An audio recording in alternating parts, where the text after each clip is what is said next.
толкунан адам өңүмө жетишимди.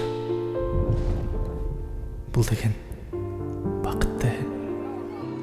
Мен болсо атамды билбейм. Апам болсо кичинекейимде каза болуп калып мээрим жетпей калса керек. Ошол мээримди сенден алып аткандай сезилет. Жок деп айтыш кыйын. Жашыргандай эмне? Мен да сага көнүп калдым. А бирок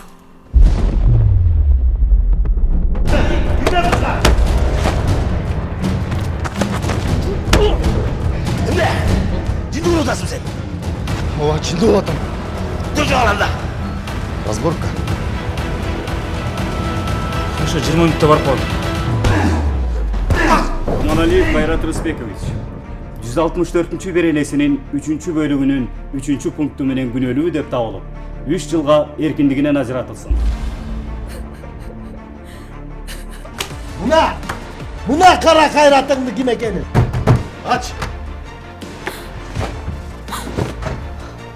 Сага тууган керекпи?